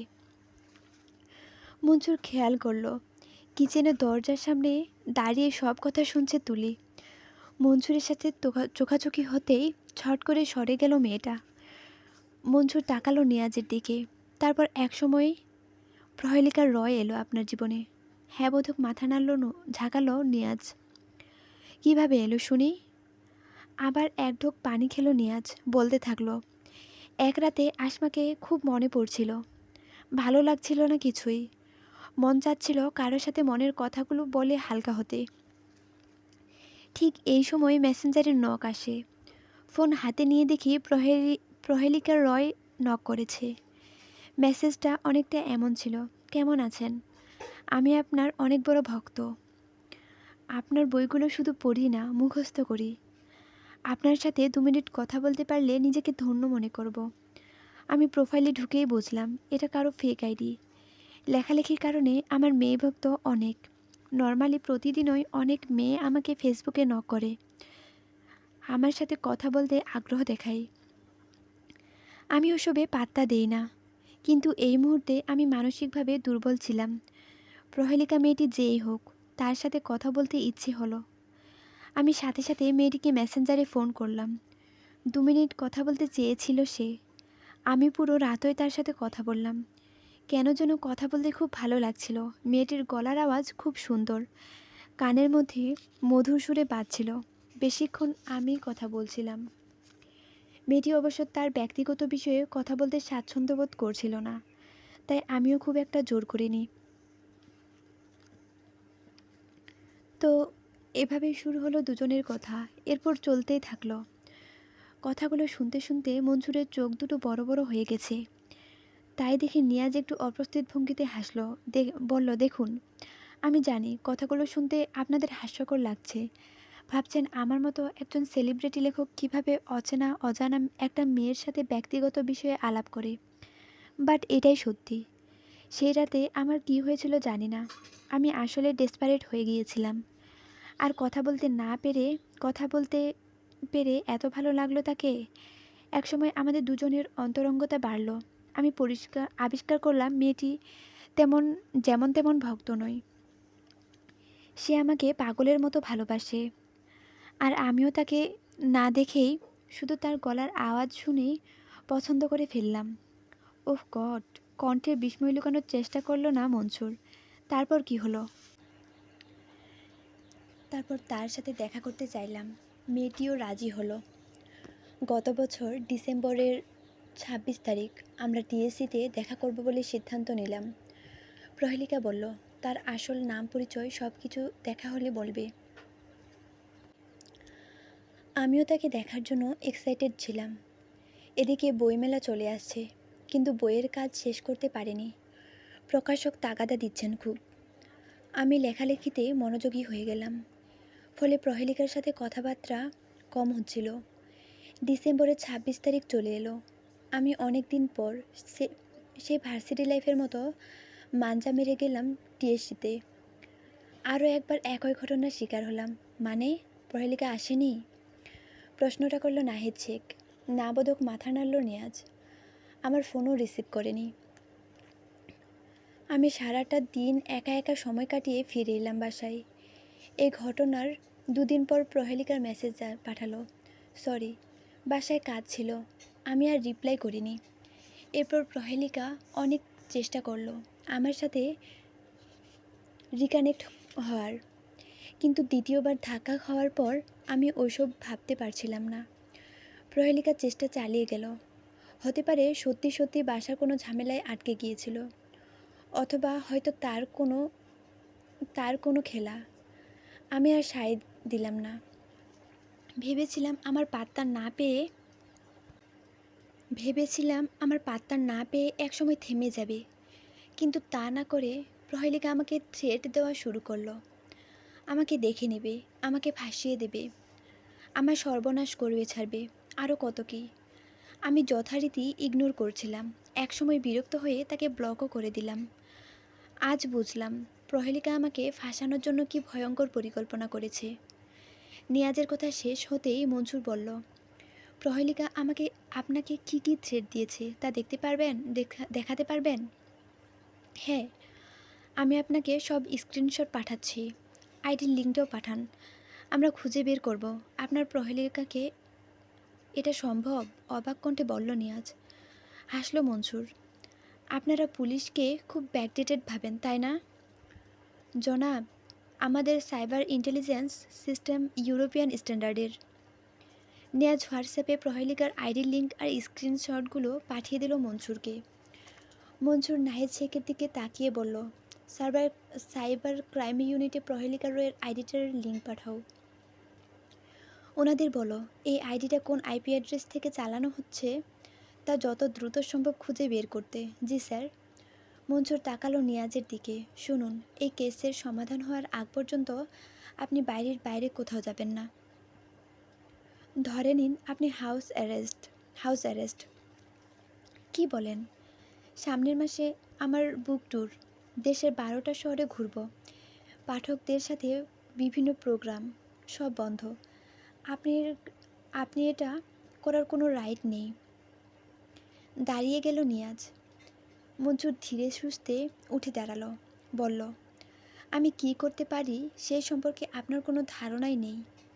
আমার হাতে যে প্রমাণ আছে তা দিয়ে আপনাকে এক্ষুনি গ্রেফতার করা সম্ভব। ইনফ্যাক্ট আমি সে প্রিপারেশন নিয়েই এসেছিলাম, কিন্তু আপনি সম্মানী মানুষ বলে তা করলাম না। এসব বিষয় মিডিয়ায় জানাজানি হলে আপনার ক্যারিয়ারের ক্ষতি হবে। সুতরাং যা বলছি সেটা শুনুন। আমি আপনার ভালো চাই। নিয়াজ মাথা নিচু করে নিল। আর হ্যাঁ, আরেকটা বিষয়। মঞ্জুর এক মুহূর্ত থেমে বলল, এইসব খুন খারাপি নিয়ে না লিখলেই তো পারেন। নিয়াজ মুখ তুলে জিজ্ঞেস করলো, তাহলে কি নিয়ে লিখব? সমাজ নিয়ে লেখেন। সমাজে খুন খারাপি হয় না? মঞ্জুর এ প্রশ্নের জবাব দিতে পারল না। স্যার, মনে হয় গরমে টিকতে না পাইরা মানুষ সব রাস্তায় বাইর হইয়া গেছে। কপালে বিরক্তির রেখা ফুটে তুলল সামাদ, এএসপি মনসুর হালিমের ড্রাইভার। মেজাজ খারাপ হচ্ছে মনসুরের। খিলগাঁওয়ের প্রশস্ত রাস্তাগুলোতে ট্রাফিক জ্যাম খুব একটা হয় না। সকালবেলা তো রাস্তার তেমন গাড়ি দেখা যায় না, কিন্তু আজ যেন গাড়ির মিছিল লেগেছে। ফুটপাতেও মানুষের ঢল। হঠাৎ এই অবস্থা হওয়ার কারণ কি? আসলে যেদিন কোথাও যাওয়ার তাড়া থাকবে, সেদিন ওই চারপাশের সব কিছু বাধা দেওয়ার জন্য উঠে পড়ে লাগবে। গত রাতে মনসুরের তেমন একটা ঘুম হয়নি। ভোরের দিকে একটু চোখ লেগে এসেছে। তখনই সাব ইন্সপেক্টর ঈশিতার ফোন। স্যার, এক্ষুনি খিলগাঁও চলে আসুন প্লিজ স্যার। মনসুর তাড়াহুড়া করে রেডি হয়ে না খেয়ে বেরিয়ে যায়। কিন্তু বাসার সিঁড়ি বেয়ে নামার সময় ঘটে বিপত্তি। বেকায়দায় পা ফেলতেই হোঁচট খেয়ে পড়ে যান। ডান হাঁটুতে তীব্র ব্যথা, ঠিকমতো হাঁটতে পারছে না। হাড় ফেটেছে কি না কে জানে, কিন্তু সেদিকে লক্ষ্য করার মতো সময় নেই তার। সামাদ বেশ ভালো ড্রাইভার। কৌশলে গাড়ি ঘুরিয়ে ট্রাফিক জ্যাম পার হয়ে এলো সে। ঢুকে গেল খিলগাঁও বি ব্লকের রাস্তায়। এদিকে রাস্তায় জ্যাম তুলনামূলক কম, মানুষও কম দেখা যাচ্ছে। বি ব্লকের পাশে বেশ খানিকটা ভেতরে আসার পর সামনে একটা চার রাস্তার মোড় দেখা গেল। যেতে হবে স্থানীয় শিশু পার্কে। চার রাস্তার মোড়ে গাড়ি থামিয়ে কাজ নামালো সামাদ। একজন পথচারীকে ইশারায় ডেকে জিজ্ঞেস করলো, এদিকে শিশু পার্কটা কই? লোকটা আঙুল দিয়ে ইশারায় একটা বড় রাস্তা দেখিয়ে দিল। সেদিকে গাড়ি ছোটালো সামাদ। ছোট সে রাস্তার শেষ মাথায় আসতে বোঝা গেল জায়গা মতো চলে এসেছে, কারণ সামনে মানুষের খুব ভিড়। গাড়ি আর সামনে আগানো যাচ্ছে না। সামাদকে গাড়ি থামাতে বলল মনসুর। গাড়ি থেকে নামতে তীব্র যন্ত্রণায় চোখ মুখে সর্ষে ফুল দেখল মনসুর। মাটিতে পা ফেললেই ব্যথার একটা স্রোত উঠছে পা বেয়ে, পৌঁছে যাচ্ছে সমস্ত শরীরে। দাঁতে দাঁত চেপে ব্যথাটা সহ্য করে সে এগিয়ে গেল ভিড় ঠেলে। সামনে শিশু পার্কে গেট দেখা যাচ্ছে। শিশু পার্কে ঢোকার পর দেখা গেল একটা অংশ পুলিশ কর্ডনে ঘেরা। দূরে সাব ইন্সপেক্টর ঈশিতা আর কনস্টেবল নাহিদ শেখকে দেখা যাচ্ছে। কিছু সাধারণ মানুষও রয়েছে। কান্নার আওয়াজ শোনা যাচ্ছে। মনসুর খুঁড়িয়ে খুঁড়িয়ে হেঁটে গেল সেদিকে। মনসুরকে দেখতে পেয়ে দৌড়ে এলো ঈশিতা। স্যার, পায়ে কি হয়েছে? পরে বলবো, মনসুর নির্লিপ্ত কণ্ঠে বলল। এখনকার ডিটেলস বলো। স্যার, ছেলেটার নাম পলাশ, বয়স 13, মার্কেটের দোকানে সেলসের কাজ করে। ঈশিতার কথা শুনতে শুনতেই সামনে এগিয়ে যাচ্ছে মনসুর। পাশ থেকে ঈশিতা বলছে, রাতে দোকান বন্ধ করে বাড়িতে ফেরেনি। সারা রাত ওর মা সব জায়গায় খুঁজেছে। সকালে বাচ্চারা পার্কে খেলতে এসে লাশ পায়। পার্কে স্লিপারের নিচে পড়ে থাকা লাশের দিকে চোখ পড়ল মনসুরের। একইভাবে মাথা ফাটিয়ে মেরে ফেলা হয়েছে। মাংস পচা গন্ধ এসে নাকে ধাক্কা মারল। রুমাল বের করে নাকে চাপা দিল সে। একটু দূরে একজন মহিলা বুক চাপড়ে কাঁদছে, সম্ভবত ছেলেটির মা। মহিলা ছেলের লাশের কাছে ছুটে আসতে চাইছে। দুজন মহিলা পুলিশ তাকে বাধা দিচ্ছে। বাধা না দিয়ে উপায় কি? Murder case. ফরেন্সিক ডিপার্টমেন্টের আলামত সংগ্রহ করার আগে কাউকে কাছে আসতে দেওয়া যাবে না। লাশের পাশে দাঁড়িয়ে আছে নাহিদ শেখ, মাথা নিচু করে রেখেছে। মনসুর তাকালো ঈশিতার দিকে। ফরেন্সিকের লোকেরা কই? আসছে স্যার, পথেই। সব কিছুতেই এরা লেট। বিরক্তিভরা কণ্ঠে বলল মনসুর। সামান্য একটা পোস্টমর্টেমের রিপোর্ট এখনও পায়নি। নাহিদ শেখের দিকে এগিয়ে গেল মনসুর। সে মাথা তুলে মনসুরকে দেখে বলল, স্যার, সেম সেম বইয়ের মতোই খুন করছে। এটা নিয়ে 4 নাম্বার হইল, কিছু একটা করেন। বইতে 4 নাম্বার খুনটা শিশু পার্কে হয়েছিল? জি স্যার। শিশু পার্ক দোকানে কাজ করার বাচ্চা, সব মিল লাগেছে। এজন্য আপনার বইটা পড়তে কইছিলাম। মোট কয়টা খুন হয়েছে বইতে? 6টা স্যার। 7 নম্বর খুনটা করতে গিয়ে খুনি ধরা খাইয়া গেছে। মনসুর কিছু একটা জিজ্ঞেস করতে যাচ্ছিল, কিন্তু তার আগেই ফোন বেজে উঠল। মনসুর কিছু একটা জিজ্ঞেস করতে যাচ্ছিল, কিন্তু তার আগেই ফোন বেজে উঠল। সে পকেট থেকে ফোন বের করে দেখল, immediate boss, police super Firoz সিকদারের ফোন। সে নাহিদকে বলল, এই বিষয়ে পরে কথা আছে তোমার সাথে। মনসুর ফোন রিসিভ করলো। Hello sir. মনসুর, কই আছো? স্যার, মার্ডার স্পটে। এত দেরি হলো কেন আসতে? বসের কণ্ঠে রাগের আভাস। মনসুর পায়ে ব্যথা পাওয়ার কথাটা বলতে গিয়েও বলল না। Sorry sir. সকালে খবরের কাগজ পড়েছ? না স্যার। কি করো তুমি বলো তো? ক্রাইম নিয়ে কাজ করো, ক্রাইম সম্পর্কে খোঁজ খবর রাখবা না? মনসুর মনে মনে বসের মুণ্ডুপাত করল। নিজের ঘরে বসে পায়ের উপর পা তুলে চা খেতে খেতে খবরের কাগজ পড়া খুব সহজ। সকালে ঘুম থেকে উঠে না খেয়ে হাত পা ভেঙে ঘটনাস্থলে আসতে হলে ঠেলা বোঝা যায়। মুখে বলল, সরি স্যার। সব কয়টা পত্রিকায় সিরিয়াল কিলিং নিয়ে আজ নিউজ ছেপেছে। আজকের খুনটার পর মিডিয়া তো আরও গরম হয়ে যাবে। কথা বলতে বলতে উত্তেজিত হয়ে উঠলেন পুলিশ সুপার। উপরমহল থেকে আমার উপর সাংঘাতিক চাপ আসতেছে, অথচ তদন্তে কোনো অগ্রগতি নাই। তুমি বুঝতেছ সিচুয়েশনটা? জি স্যার, বুঝতে পারছি। মনসুর যতটা সম্ভব শান্ত থাকার চেষ্টা করলো। পত্রিকাওয়ালারা বলছে কোনো এক রাইটারের লেখার ঘটনার সাথে খুনগুলো হচ্ছে। এটা মার্কেটিং স্ট্যান্ডবাজিও হতে পারে। প্রয়োজনে ওই রাইটারকে গ্রেফতার করো। আমাদের সম্পূর্ণ ফোর্স কাজে লাগাও। যা করতে হয় করো, but I want result. Sir, আমরা অলরেডি সেই রাইটারকে একবার জিজ্ঞাসাবাদ করেছি। তার অ্যাক্টিভিটিস মনিটরিং করা হচ্ছে। মনসুর জিভে কামড় দিল। না স্যার। কী করতেছো তুমি মনসুর? ফিরোজ সিকদারের কণ্ঠে হতাশা প্রকাশ পেল। তুমি কি কেসটাকে গুরুত্ব দিচ্ছ না? স্যার, আমি দেখতেছি বিষয়টা। মনসুর, 2 দিন সময় দিলাম তোমাকে, অর্থাৎ 48 ঘন্টা। এর মধ্যে তদন্ত সিগনিফিক্যান্ট কোনো অগ্রগতি না হলে আমি তোমাকে এই কেস থেকে সরিয়ে দিতে বাধ্য হব। বুঝেছ কি বলেছি? জি স্যার, বুঝেছি। আর কিছু না বলে কেটে দিলেন পুলিশ সুপার। কান থেকে ফোনটা নামিয়ে একটা দীর্ঘশ্বাস ফেলল মনসুর। স্যার, আমার মনে হয় ওই লেখকই খুনগুলো করতেছে, অথবা কাউকে দিয়ে সে কাজটা করাচ্ছে। সাব ইন্সপেক্টর ঈশিতার কণ্ঠে অস্থিরতা। মনসুর চুপ করে তাকিয়ে আছে সিলিংয়ের দিকে। ঈশিতা বলে যাচ্ছে, আজ লাশের পাশে পাওয়া গেছে প্রফেসর জাফর ইকবালের লেখা একটা চিঠি। গাল্লি বইয়ের প্রশংসা করে তিনি চিঠিটা লিখে পাঠিয়েছিলেন লেখক নিয়াজ আহমেদের কাছে। লেখক হয়তো বলবে এটাও শুরু হয়েছিল তার বাসা থেকে, কিন্তু এইরকম একটা জিনিস লাশের পাশে কেন খুনি ফেলে যাবে? স্যার, এটা ক্লিয়ারলি মার্কেটিং পলিসি ছাড়া আর কিছু নয়। মিডিয়াতেও তাই বলা হচ্ছে। আমার ধারণা লেখক সাহেব তার বাসায় চুরি যাওয়ার যে কাহিনীটা বলেছে সেটা সম্পূর্ণ বানোয়াট।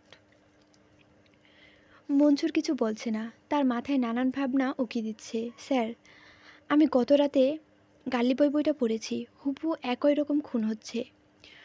অন্য কারো পক্ষে এত নিখুঁতভাবে খুন করা সম্ভব না। লেখক নিজেই করেছে কাজটা। মনসুর চেয়ারে পিঠ ঠেকিয়ে সিলিংয়ের দিকে তাকিয়ে বলল, ঈশিতা, তোমার কি মনে হচ্ছে না এই কেসে সব কিছু সহজেই মিলে যাচ্ছে? যেখানে খুন হচ্ছে সেখানে প্রমাণ পড়ে থাকছে। খুনি যেন ইচ্ছে করে প্রমাণ ফেলে যাচ্ছে। একেবারে কাঁচা হাতের খেলা। Something is very wrong in this case.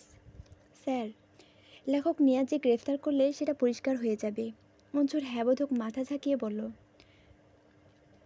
Sir ফোনেও একই নির্দেশ দিয়েছেন। কিন্তু ব্যাপারটা কি জানো ঈশিতা, আমার মন বলছে সেটা করা ঠিক হবে না। কেন স্যার? সিলিং থেকে চোখ নামিয়ে মনসুর তাকালো ঈশিতার দিকে। দেখো, আমি গল্প উপন্যাস খুব একটা পড়ি না, কিন্তু লেখকদের সম্মান করাটা প্রয়োজন মনে করি। লেখক নিয়াজ আহমেদ গরিব ঘরে জন্ম নিয়েছিলেন। তিলে তিলে তিনি একটা সাম্রাজ্য গড়ে তুলেছেন। আমরা যদি তাকে গ্রেফতার করে নিয়ে আসি, রাতারাতি সেই সাম্রাজ্য ধসে পড়বে। লোকটার মান সম্মান সব যাবে। পরে যদি নির্দোষ প্রমাণিত হনও, সেই সম্মান আর ফিরে পাবেন না। ঈশিতার চোখে হতাশা দেখে মনসুর বলল, তাই বলে ভেবো না তাকে আমি সন্দেহের বাইরে রেখেছি। মনে হচ্ছে লেখক সাহেবও সব কিছু খুলে বলেন নাই, কিছু একটা লুকাচ্ছেন। তার বাড়ির সামনে অলরেডি দুজন ইনফর্মার বসানো হয়েছে। গতিবিধির সব আপডেট পাচ্ছি আমরা, কিন্তু 100% নিশ্চিত না হয়ে আমি তাকে গ্রেফতার করব না। দুজনে বসে আছে মনসুর হালিমের কামরায়, মুখোমুখি। ঈশিতা অবাক হয়ে তাকিয়ে আছে তার বসের দিকে। বসকে সবসময় দেখে এসেছে হাসি তামাশায় মশগুল থাকতে, এরকম সিরিয়াস কথাবার্তার সাথে তাকে মেলাতে পারছে না। স্যার, তাহলে কি লেখককে ফেসবুকে থ্রেড দেওয়া ওই নারীকে সন্দেহ করছেন আপনি? মনসুর দ্বিধাগ্রস্ত কণ্ঠে বলল, হতে পারে, আবার নাও হতে পারে। ভালোবাসা না পেয়ে জেদের বসে একটা মেয়ে খুন করতে শুরু করবে, ব্যাপারটা হজম করতে কষ্ট হচ্ছে আমার।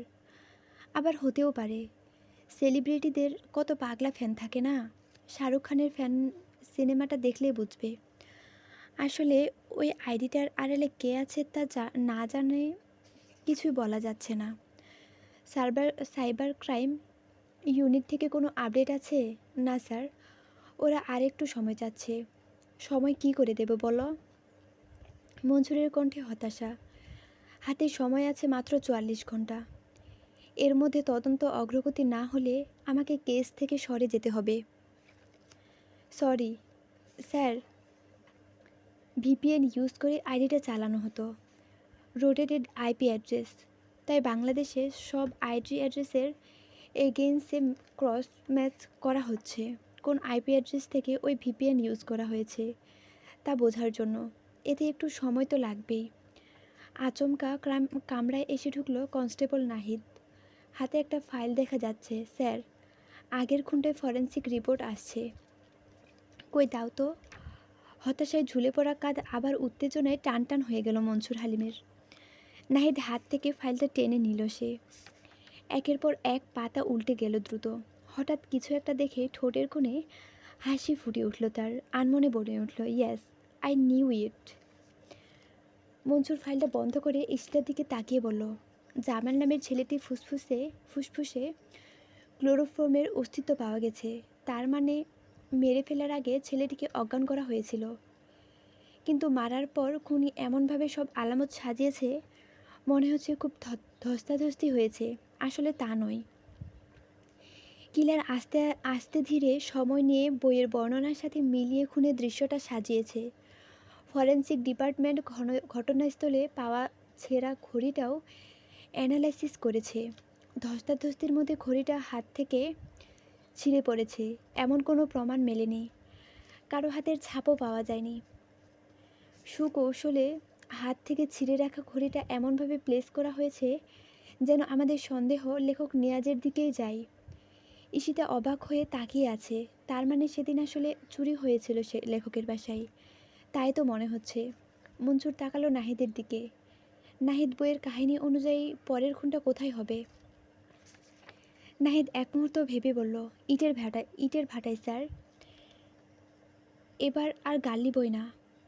কিলার ভুল করে এক সম্ভ্রান্ত ফ্যামিলির বাচ্চা মেয়েকে তুলে নিয়ে যায়। মাথাটা চুল্লির ভেতর ছিল, শরীরের বাকিটা বাইরে, আর বাচ্চাটার গায়ে ছিল লাল রঙের ফ্রক। পাশে একটা টেডি বিয়ার পড়েছিল। মুহূর্তের মধ্যে পরবর্তী প্রতিক্রিয়া ঠিক করে নিল মনসুর। দ্রুত নির্দেশ দিতে থাকলো, ঈশিতা, শহরের আশেপাশে যত ইটের ভাটা আছে সব জায়গায় পাহারা বসানোর ব্যবস্থা করো। সব ইটের ভাটার মালিককে সাবধান করে দাও। তারা যেন নিজ দায়িত্বে সব কিছু তদারকি করে। বলে দাও, যদি কোনো ইটের ভাটায় খুন হয় তাহলে মালিককে দায়ী করা হবে।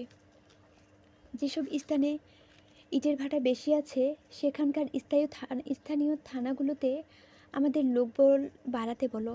এবার খুনিকে হাতে নাতে ধরবো আমরা। ঈশিতা দৃঢ়কণ্ঠে বলল, ওকে স্যার। মঞ্জুর নাহিদের দিকে তাকিয়ে বলল, চলো নাহিদ, তোমার প্রিয় লেখককে দ্বিতীয়বার দর্শন করে আসি। কিছু কথা এখনও জানা বাকি। দ্বিতীয়বার কলিং বেল চাপতে দরজা খুট করে শব্দ হলো। দরজা খুলে দিয়ে একপাশে সরে দাঁড়ালো তুলি। হাসি মুখে ভেতরে পা বাড়ালো মনসুর হালিম। পেছনে নাহিদ শেখ। কেমন আছো তুলি? মনসুর জিজ্ঞাসা করলো। মেয়েটি মাথা নিচু করে রেখে বলল, জি ভালো। ফুলি কি এখনও অসুস্থ? জি, খুব জ্বর আসছে। ও আচ্ছা, বলে ঘরের ভিতরে পা বাড়ালো মনসুর। ড্রয়িং রুমে এসে বসলো দুজনে। মনসুর বলল, এক গ্লাস পানি দিয়ে যাও তো তুলি। তুলি 2 গ্লাস পানি ট্রেতে করে এনে রাখলো সেন্টার টেবিলের উপর। মনসুর পানির গ্লাস হাতে নিয়ে ঢকঢক করে খেয়ে ফেলল। গ্লাস নামিয়ে রাখার সময় জিজ্ঞেস করলো, তুমি কিসে পড়ো তুলি? মেয়েটি খুবই বিনয়ী ভঙ্গিতে উত্তর দিল, জি, এবার ইন্টার দেব। মনসুর চোখ কপালে তুলে বলল, সে কি? পরীক্ষা তো সামনে। তুমি এই সময় বড় বোনের প্রক্সি দিচ্ছ? লেখাপড়ার ক্ষতি হচ্ছে না? জি না, স্যার খুব ভালো মানুষ। আমি বই নিয়েই বা আসি, সারাদিন এখানে পড়ি। বাহ, ভালো, বেস্ট অফ লাক। তুলি আর কথা না বাড়িয়ে ট্রেটা তুলে নিল। তার আপনারা বসেন, আমি স্যারকে ডাইকা দিতেছি। তুলি চলে গেল। খানিক বাদে লেখক নিয়াজ আহমেদ, মাথার চুল উস্কো খুস্কো, চোখের নিচে কালি। লেখক সাহেব, ঘুম হচ্ছে না? নিয়াজ বিরক্তিকর কণ্ঠে বলল, ঘুম তো হচ্ছেই না। তার উপর গতকাল থেকে অত্যাচার শুরু করেছে সাংবাদিকেরা। সিরিয়াল কিলিং হচ্ছে আমার বইয়ের আদলে। এই বিষয়ে আমার অনুভূতি কী তা জানতে চাচ্ছে। নিয়াজ আহমেদের কথা শেষ হওয়ার আগে মোবাইল বেজে উঠল। ওই দেখেন, বলতে বলতেই ফোন। নিয়াজ ফোনটা কেটে দিল। মনসুর বলল, আজ আরেকটা খুন হয়েছে। হ্যাঁ, শুনেছি। লাশের পাশে জাফর স্যারের লেখা চিঠিটা পাওয়া গেছে। আপনার খারাপ লাগছে না? নিয়াজ একটা দীর্ঘশ্বাস ফেলে বলল, কতটা খারাপ লাগছে আমি আপনাকে বোঝাতে পারবো না। মনে হচ্ছে খুনগুলো আমিই করেছি। মনসুর মাথা ঝাঁকিয়ে বলল, যদি এতটাই খারাপ লেগে থাকে তাহলে আমাদের কোঅপারেট করা উচিত না আপনার? অবশ্যই, কেন করব না? বলুন কি করতে হবে, আমি সর্বোচ্চ চেষ্টা করব। আমি চাই না আরেকটি বাচ্চাও মারা যাক। প্রয়োজনে আমাকে গ্রেফতার করে নিয়ে চলুন। খুনি তো এটাই চাই, তাই না? আমাকে গ্রেফতার করা হলে যদি ওই খুনি থেমে যায় তবে তাই হোক। এত কিছু করতে হবে না আপনাকে। মনসুর ঠোঁট বাঁকিয়ে হাসল। কিন্তু কিছু কথা লুকিয়েছেন, সেটাই খুলে বলুন। লুকিয়েছি? নিয়াজ অবাক। লেখকদের এই একই সমস্যা, খালি ভনিতা করবে। মনসুরের কণ্ঠে বিরক্তি। দেখুন, আমার হাতে মাত্র সময় আছে 42 ঘন্টার মতো। এর মধ্যে যদি তদন্তে গুরুত্বপূর্ণ কিছু উঠে না আসে তাহলে আমাকে এই কেস থেকে সরে যেতে হবে। আর আমি সরে গেলে আমার জায়গায় যে আসবে সে কিন্তু প্রথম সুযোগে আপনাকে হাজতে ঢুকাবে। তাই নিজের ভালো চান তো যেটুকু আগের দিন বলেননি সেটা বলে ফেলুন। নিয়াজ মাথা নিচু করে রাখল। কিছুক্ষণ দ্বিধাদ্বন্দ্বে ভোগার পর ঝট করে মুখ তুলে বলল, প্রহেলিকা এমন ক্ষেপে যাওয়ার জন্য আসলে আমিই দায়ী। আমি কিছু বিষয় লুকিয়েছি আপনার কাছে। আসলে একটু ঘাবড়ে গিয়েছিলাম।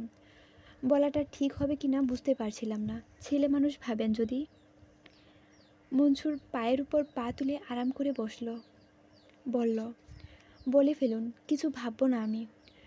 প্রহেলিকা যেদিন আমার সাথে দেখা না করায় আমি ভীষণ ক্ষেপে গিয়েছিলাম, প্রতিশোধ পরায়ণ হয়ে উঠেছিলাম বলতে পারেন। দুবার মেয়েদের কাছ থেকে একই আচরণ পাওয়ার পর আমার মাথা কাজ করছিল না। আমি দ্বিতীয়বার প্রহেলিকার সাথে দেখা করতে রাজি হই। তারপর দেখা করব, সব কিছু ঠিকঠাক। কিন্তু আমি আর গেলাম না। এরপর থেকে প্রহেলিকা ক্ষেপে যায়, আমাকে থ্রেট পাঠাতে শুরু করে। বুঝেছি, এইসব ইম্পর্ট্যান্ট না, আগে বাড়ুন। প্রহেলিকা কোথায় থাকে সেটা আমি আজ করতে পেরেছি। দ্বিতীয়বার দেখা করার সময় সে তার বাসার কাছাকাছি দেখা করতে চেয়েছিল। যে রেস্টুরেন্টের নাম বলেছিল সেটা মগবাজারে। মিথ্যেও তো বলে থাকতে পারে। না, আমি অতটা বোকা নই ভাই, দৃঢ়কণ্ঠে বলল নিয়াজ। কৌশলে কথাটা বের করে ফেলেছিলাম তার মুখ থেকে, আমি নিশ্চিত। মঞ্জুর আর কথা না বাড়িয়ে মোবাইল ফোন বের করে ডায়াল করলো ঈশিতার নম্বরে। ঈশিতা ফোন রিসিভ করতে বলল, ঈশিতা, সাইবার ক্রাইম ডিপার্টমেন্টকে বলো পুরো বাংলাদেশের আইপি অ্যাড্রেসের সাথে ম্যাচ করার দরকার নেই, শুধুমাত্র ঢাকার মগবাজার এবং তার আশেপাশের এলাকাগুলোতে সার্চ করতে বলো। আশা করছি ম্যাচ পেয়ে যাব আমরা। নিয়াজ আহমেদের বাড়ি থেকে বের হওয়ার পর হেঁটে গাড়ি এগিয়ে গেল মনসুর আর নাহিদ। পেছনের দরজা খুলে উঠে গেল মনসুর। ড্রাইভারের পাশে দরজা খুলে উঠতে গেল নাহিদ। তাই দেখে মনসুর বলে উঠল, তুমি কই উঠছ?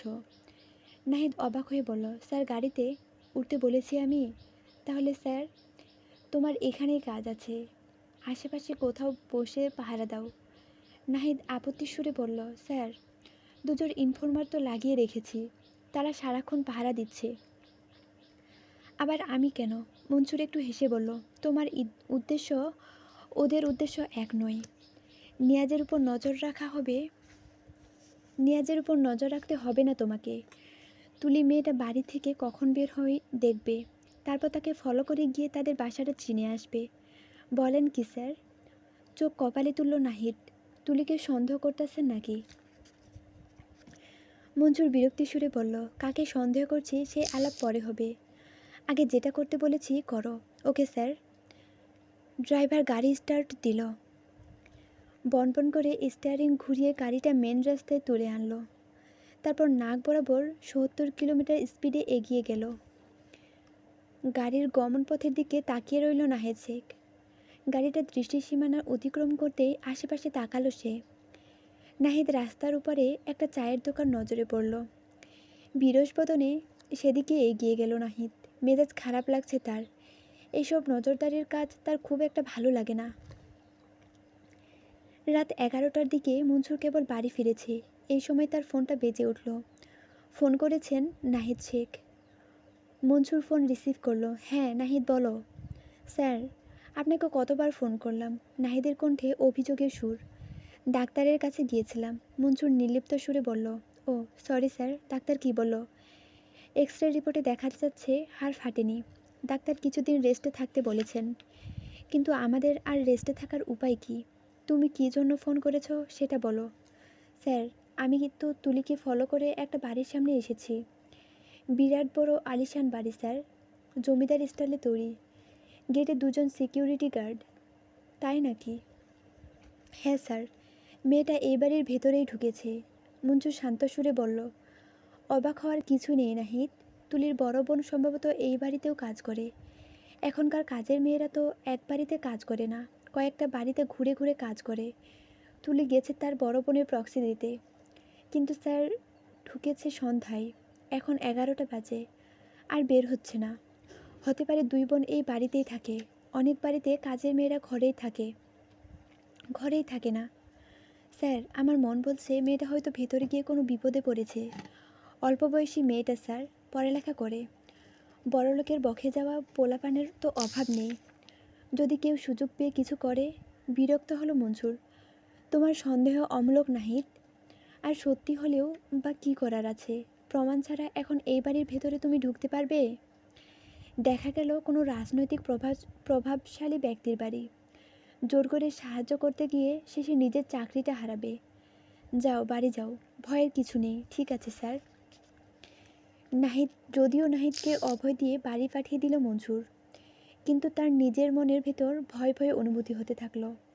তুলি নামের মেয়েটার চেহারা চোখে ভাসছে, বিনয়ী আর খুব লক্ষ্মী একটা মেয়ে। যদি সত্যিই কোনো বিপদে পড়ে থাকে তাহলে নিজেকে অপরাধী মনে হবে। সারা রাত দুশ্চিন্তায় ঘুমাতে পারল না মনসুর। বিছানায় এপাশ ওপাশ করে কাটিয়ে দিল। ভোর হতেই নাহিদকে ফোন দিল সে। নাহিদ রেডি হয়ে চলে এসো, তুলি যে বাসায় ঢুকেছে সেই বাসায় যাব। বিশালাকার ডুপ্লেক্স বাড়ির প্রশস্ত লিভিং রুমে বসে আছে বাংলাদেশ পুলিশের ডিটেকটিভ ব্রাঞ্চের এএসপি মনসুর হালিম ও কনস্টেবল নাহিদ শেখ। বাড়িটির মালিক বিশিষ্ট সমাজসেবক ও ব্যবসায়ী আনোয়ার মৃধার। চারিদিকে চোখ বুলাচ্ছে মনসুর।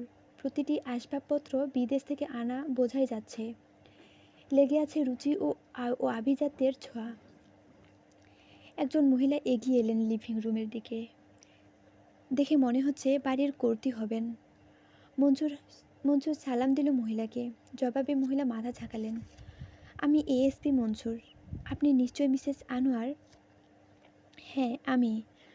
মহিলার কণ্ঠে বিস্ময় ও রাগের মিশ্রণ টের পাওয়া যাচ্ছে।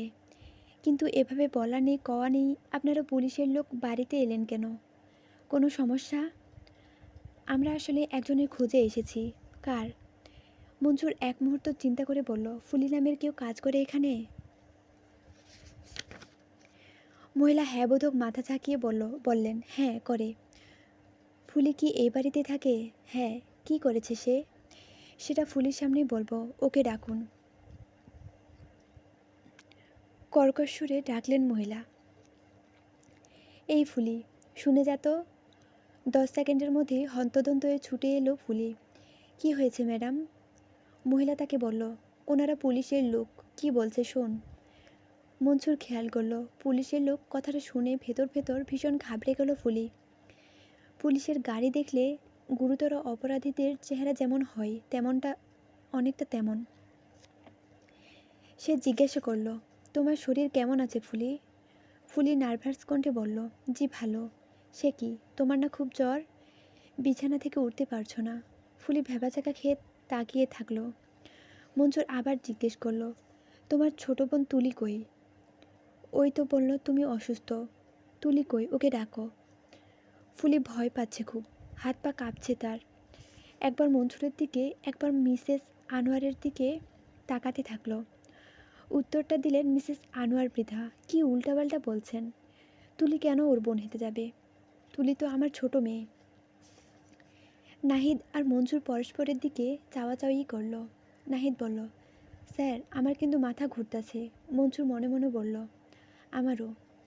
মিসেস আনোয়ার মৃধা অনেকক্ষণ যাবৎ মূর্তির মতো দাঁড়িয়ে আছেন। নড়তে চড়তেও ভুলে গেছেন মনে হচ্ছে। এক দৃষ্টিতে তাকিয়ে আছেন বাসার কাজের মেয়ে ফুলির দিকে। কনস্টেবল নাহিদ শেখের চেহারা দেখার মতো হয়েছে। একবার মিসেস আনোয়ারের দিকে, আরেকবার ফুলির দিকে তাকাচ্ছে। পুরো বিষয়টা তার এখনও বিশ্বাস হচ্ছে না। ফুলি চুপচাপ পায়ের দিকে তাকিয়ে আছে, কিছু বলছে না। এদিক এএসপি হালিম রিল্যাক্সড ভঙ্গিতে বসে আছে সোফায়। এমন মারাত্মক টুইস্টের ধাক্কাটা সবার আগে সেই সামলে নিয়েছে। তুলি এখন কই? প্রশ্নটা করল নাহিদ শেখ। কলেজে গেছে। ফুলির উত্তর। সব কিছু একদম গোড়া থেকে খুলে বলো তো ফুলি। সোফায় বসে নড়েচড়ে বসল মনসুর। ভাবটা এমন যেন খুব ইন্টারেস্টিং একটা গল্প উপভোগ করার প্রস্তুতি নিচ্ছে। ফুলি কাঁদো কাঁদো কণ্ঠে বলল, আমার কোনো দোষ নাই, বিশ্বাস করেন। তুলিয়াফাই আমারে যা কইতে কইছে আমি তাই করছি, খবরদার। চেঁচিয়ে উঠলেন মিসেস আনোয়ার মৃধা। মহিলার কর্কশ কণ্ঠে ধমক শুনে কেঁপে উঠল ফুলি। তুই বদমাইশি করে বেড়াইছিস আর দোষ দিচ্ছিস তুলির? আহা ম্যাম, আপনি খামাখাই রাখছেন। মনসুর মহিলাকে শান্ত করার চেষ্টা করলো। আগে শুনুন পুরোটা, তাহলেই তো বুঝতে পারবেন দোষটা কার। মহিলা চুপ করলো, কিন্তু চেহারা দেখে বোঝা যাচ্ছে ভেতরে ভেতরে রাগে ফেটে যাচ্ছেন। এই ফুলি, বলো তো কিভাবে কি ঘটলো? ফুলি কিছু বলছে না, চুপ করে আছে ভয়ে। কই বলো। মঞ্জুর তাগাদা দিল। ফুলি তারপরও চুপ। এখন বলছিস না কেন? আবার ধমকে উঠলেন মিসেস আনোয়ার। এবার ধমকে কাজ হলো। ফুলি গড়গড় করে বলা শুরু করলো, লেখক নিয়াজ সাহেবের বাড়িতে কাজের লোক লাগবো। এটার জন্য পত্রিকার বিজ্ঞাপন দিছিল। হ্যাঁ, বিজ্ঞাপন দেখা তুলিয়াফা আমারে কইল, ফুলি তুই আরেকটা চাকরি করবি, ভালো বেতন পাবি। আমি কইলাম, না আফা, করুম না। কারণ এই বাড়িতে কাজ কইরা আমি শান্তিতে আছি, আর কাজের দরকার নাই। তাছাড়া ম্যাডামও রাজি হইব না। কিন্তু তুলিয়াফা কইল যে ম্যাডাম রে কইয়া আমারে বাইরে একটা কাজ করানোর ব্যবস্থা কইরা দিব। আমি তাতেও রাজি হইলাম না। এরপর আফাই কইল আমি যদি বাইরে এই কাজটা করি তাহলে হে আমারে মাসে মাসে আরও 1000 টাকা কইরা দিব। এটা আমি শুই না আর না করবার পারি নাই। বলিস কি? চোখ কপালে তুললেন মিসেস আনোয়ার। তুই বাইরে একটা কাজ করতি, তার বিনিময়ে তুলি তোকে 1,000 টাকা করে দিত? তুলি মাথা নিচু করে বলল, জি ম্যাডাম। তুই এসব আমাকে বলিস নাই কেন? আবার চেঁচিয়ে উঠলেন মিসেস আনোয়ার। বিরক্ত হলো মনসুর। দারুণ একটা গল্প শোনার মধ্যে কেউ বাধা দিলে ভালো লাগে। সে বলে উঠল, আহা, ওকে বলতে দিন না পুরোটা। আপনি একটু বসুন, ঠান্ডা হন। মিসেস আনোয়ার বসলেন না। এমন উত্তেজিত অবস্থায় কি আর বসা যায়? তুলি আবার বলতে শুরু করলো, আমি রাজি হওয়ার পর তুলিয়াফা ম্যাডাম রে বইলা আমার বাইরে কাজ করার অনুমতি নিয়ে দিল। প্রতিদিন দুপুরে যাইতাম আমি লেখক সাহেবের বাসায়, রান্নাবান্না, কাপড় ধোয়া আর ঘর মোছার কাজ কইরা আবার সন্ধ্যার আগেই ফিরে আসতাম। লেখক সাহেব তার মা, 2জন মানুষ বাসায়। বেশিরভাগ দিনই তেমন কাজ থাকতো না, আর ওনারা লোকও খুব ভালো ছিল। এভাবে মাসখানেক কাজ করার পর একদিন তুলি আফাই কইল, আজকে তোমার সাথে আমারে নিয়ে যাইবা ওই বাসায়, তোমার ছোট বোন হিসেবে পরিচয় করাই দিবা। এই কথা শুনে আমি ডরাই গেলাম, রাজি হইলাম না। তুলি আফাই ম্যাডাম রে সব কইয়া দিব বইলা আমারে ডর দেখাইল। শেষে রাজি হইলাম। একদিন আমার একটি কম দামি জামা গায়ে দিয়ে তুলি আফাই আমার লোকের লেখক সাহেবের বাড়িতে গেল। এই পর্যন্ত শোনার পর মিসেস আনোয়ার মৃতে থপ করে একটা সোফায় বসে পড়ল। আর নিতে পারছেন না তিনি। তাই দেখে মুচকি হাসল মনসুর হালিম। এদিকে নাহিদ শেখ একবার বসতে গিয়েও উঠে দাঁড়ালো। বসাটা ঠিক হবে কি না বুঝতে পারছেন না সে। ফুলি থেমে আছে দেখে মনসুর তাকাতে দিল, আরে তুমি থামলে কেন, বলো বলো। ফুলি একটা ঢোক গিলল, বলতে থাকলো, এরপর তুলিয়াফা একদিন কইল, মাঝে মধ্যে তুমি ওই বাড়িতে যাবা না, বলবা তোমার অসুখ হয়েছে, তখন আমি যাব তোমার বদলে। আমি হেব্বি ডরাইছি, কিন্তু না করণের উপায় ছিল না। এরপর তুলিয়াফাই ওই বাড়িতে যাওয়া শুরু করলো আমার বদলে। প্রতি মাসে 3-4 দিন যাইতো আমার জামা কাপড় পইরা। এর বাইরে আমি আর কিছু জানি না। কেন যেত? চিৎকার করে জিজ্ঞেস করলেন মিসেস আনোয়ার। ফুলি ভয়ে কেঁপে উঠল আবার। মনসুর বলল, আপনি এমন করতে থাকলে ও উত্তর দিতে পারবে বলেন? দেখছেন তো ভয় পাচ্ছে। ফুলির দিকে ফিরে বলল, ফুলি, তুমি নির্ভয়ে বলো তো, তোমার কি মনে হয়? এই যে তোমার তুলি আফা প্ল্যান করে তোমাকে লেখকের বাড়িতে কাজ নিয়ে দিল, তারপর তোমার বদলে মাঝে মধ্যে সে যাওয়া শুরু করলো, এসব করার পিছনে কারণটা কি? ফুলি উত্তর দিচ্ছে না, ভয় পাচ্ছে। পায়ের নখ দিয়ে মোলায়েম কার্পেট নকশা করছে। ফুলি বলো, কোনো ভয় নেই, আমরা জানি তোমার কোনো দোষ নেই এতে। ফুলি এবার অস্পষ্ট কণ্ঠে বলল, আমি জানি না, জানো না বুঝতে পারছি, কিন্তু অনুমান নিচে করতে পারো। আমার কি মনে হয় বলো? তাগাদা দিল মনসুর। তুলিয়াফাই লেখক সাহেবরে পছন্দ করে। হোয়াট? বসা থেকে দাঁড়িয়ে গেলেন মিসেস আনোয়ার। এবার মনসুরও উঠে দাঁড়ালো। সে মোটেও অবাক হয়নি। তুই বানিয়ে বলছিস সব কিছু, আমি বিশ্বাস করি না। মহিলা রাগে কাঁপছেন। মনসুর এগিয়ে গেল তাদের দিকে। মিসেস আনোয়ার, আমার মনে হয় ফুলি ঠিকই বলছে। এছাড়া আপনার মেয়ের ছদ্ম পরিচয়ে নিয়াজ আহমেদের বাড়িতে যাতায়াতের অন্য কোনো কারণ থাকতে পারে না। তবে স্বীকার করতে হবে যে তুলি খুব ভালো অভিনয় জানে। আমাকে ভালোই ধোঁকা দিয়েছে। সে যে গরিবের মেয়ে নয়, এমন সম্ভ্রান্ত পরিবারের বড় হয়েছে, সেটা তার আচরণে একদমই বোঝা যায়নি। কিন্তু কিন্তু আমার মেয়ের বয়সই বা কত? ও প্রেম ভালোবাসার কি বোঝে? আর নিজের তুলনায় এত বড় একজন মানুষকে কিভাবে সম্ভব? দেখুন, আমি বুঝতে পারছি আপনার আপত্তির জায়গাটা, কিন্তু টিনেজ একটি মেয়ে ভালোবাসার সময় বয়সের ব্যবধান চিন্তা করে না। বয়স তো দূরের কথা, ওদের ভালোবাসায় কোনো কিছুই বাধা হয়ে দাঁড়াতে পারে না। তাছাড়া এই বয়সে ছেলেমেয়েরা অনেক অ্যাডভেঞ্চারাস হয়। ভালোবাসার মানুষকে কাছে পাওয়ার জন্য তারা অনেক অসম্ভব কাজও করে ফেলে, এমনকি খুনও করতে পারে। কি বলছেন, খুন?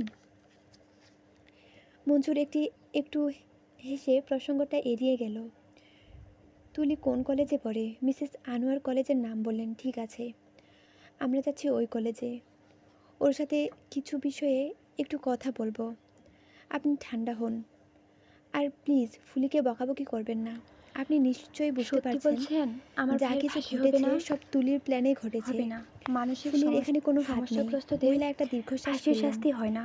মনসুর আপনার ভাইয়ের নাহিদ হেল্প শেখের দিকে দরকার। তাকিয়ে আমি বলল, প্রমিস নাহিদ করছি। Let's move. রুমনকে হেল্প করার নাহিদ সর্বোচ্চ আর চেষ্টা মনসুর করব। এগিয়ে চলল বাড়ির দরজার দিকে। সুবর্ণা এক মুহূর্ত দরজা চুপ দিয়ে করে বের থাকলো। হওয়ার সময় নিচু তারপর কণ্ঠে আর জিজ্ঞেস করল, কথা না বাড়িয়ে নাহিদ